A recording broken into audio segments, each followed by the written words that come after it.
Hello दोस्तों, मैं राहुल कुमार आप सभी का स्वागत करता हूं अपने इस क्लास में।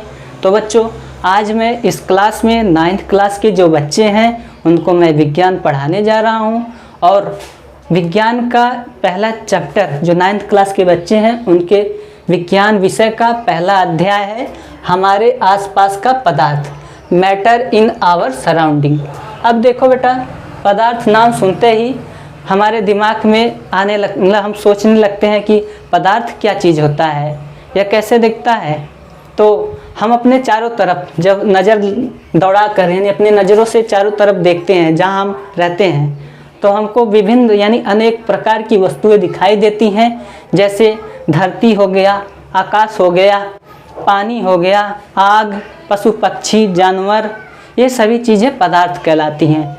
अब चाहे वो सजीव हो या निर्जीव, वो सभी चीज़ें पदार्थ कहलाती हैं। पदार्थ को बच्चों हम अपने आँखों से देख सकते हैं। जिन चीज़ों को हम अपने पांचों ज्ञान इंद्रियों द्वारा देख या मतलब महसूस कर सकते हैं, उनको हम पदार्थ कहते हैं। जैसे कि देखकर, सुनकर, स्पर्श करके, सूंघकर, खाकर, इन पांचों ज्ञान इंद्रियों द्वारा हम अगर किसी चीज़ को हम महसूस करते हैं उसको हम पदार्थ कहते हैं। अब देखो, जो चीज़ जैसे हम जो भोजन खाते हैं ना, उस भोजन को यानी वो जो भोजन है वो भी एक पदार्थ है।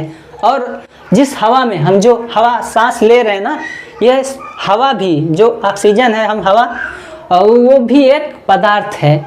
अब देखो बेटा, पानी का जो एक बूंद होता है, मान लो यह पानी है, यह एक टब है जिसमें पानी भरा है, पानी, इसका जो एक बूंद है, इसका एक ये जो बूंद है यह भी एक पदार्थ है। पानी का एक जो बूंद होता है वह भी एक पदार्थ होता है। और अब मान लो ये रेत है, बालू,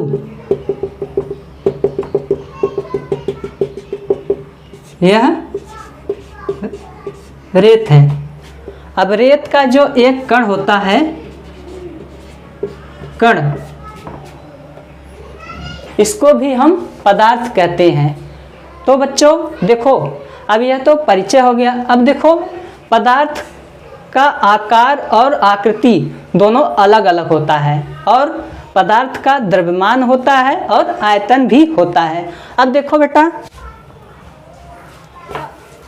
पदार्थ में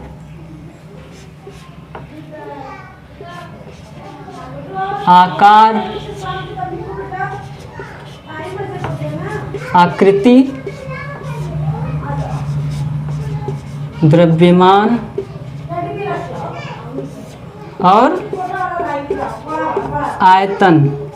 पदार्थ में आकार और आकृति दोनों अलग अलग होते हैं, और उसमें द्रव्यमान पाया जाता है पदार्थ में, और पदार्थ में अगर द्रव्यमान है तो उसके साथ आयतन भी होगा। अब देखो, आकार को अंग्रेजी में साइज कहते हैं, साइज।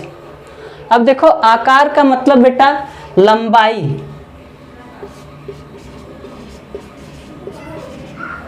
लंबाई और चौड़ाई।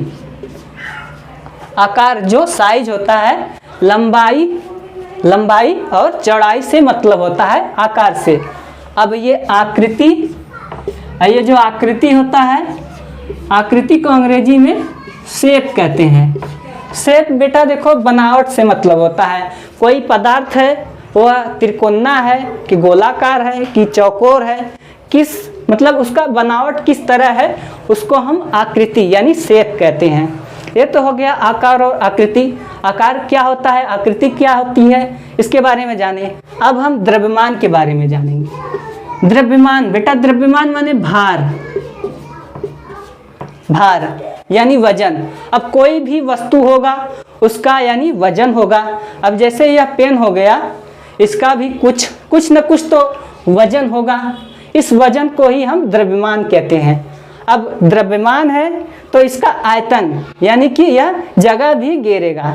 आयतन का मतलब होता है एरिया, यानी एरिया यानी जगह से मतलब। अब यह कलम है तो कुछ न कुछ तो जगह घेरता होगा, और जो जगह घेर रहा है उसको हम क्या कहेंगे? आयतन। ये तो हो गया बेटा आकार क्या होता है उसके बारे में जाना, आकृति क्या होती है वो भी जाना, द्रव्यमान क्या है, आयतन क्या है। ये चारों चीज़ों को जानना बहुत ही ज़रूरी है, क्योंकि इन्हीं चीज़ों में बच्चे कंफ्यूज हो जाते हैं। देखो आकार लंबाई और चौड़ाई से मतलब होता है, आकृति उसके बनावट से मतलब होता है, वो गोलाकार है कि अंडाकार है, त्रिकोणा है, किस तरह है, उसके बनावट से मतलब होता है पदार्थ के। अब पदार्थ का द्रव्यमान यानी कि उसका भार भी होता है। अब भार है तो आयतन जगह भी घेरेगा, तो इन सभी चीज़ों को मिलाकर इसका परिभाषा यानी पदार्थ का परिभाषा बनती है। ये तो परिचय हो गया बेटा।